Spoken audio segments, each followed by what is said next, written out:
আওয়ামী লীগকে সুযোগ দিতে নির্বাচন বিলম্ব ও দেশকে অস্থিতিশীলের ষড়যন্ত্র চলছে এমন অভিযোগ করে দেশবিরোধী যে কোনো চক্রান্ত রুখতে সতর্ক থাকার আহ্বান জানিয়েছেন বিএনপি নেতারা। রাজধানীতে এক অনুষ্ঠানে এসব কথা বলেন তারা।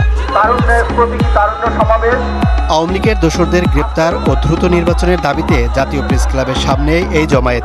এতে যোগ দিয়ে বিএনপির যুগ্ম মহাসচিব খায়রুল কবির খোকন বলেন, নির্বাচন বিলম্ব করতে ষড়যন্ত্র হচ্ছে।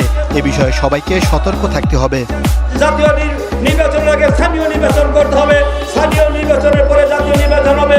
এই ধরনের যুক্তি দিয়ে তারা পরিস্থিতি ঘোলাটে করার জন্য তারা একটি ষড়যন্ত্র লিপ্ত হয়েছে।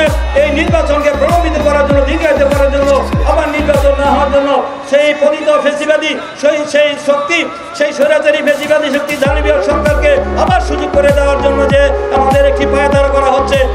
একই অনুষ্ঠানে বিএনপির ভাইস চেয়ারম্যান আসাদুজ্জামান রিপন বলেন, জনগণের বিরুদ্ধে কোনো রাজনৈতিক দল অবস্থান নিলে সে দল বিলুপ্তি হয়। আওয়ামী লীগের আর রাজনীতিতে ফিরে আসার সুযোগ নেই।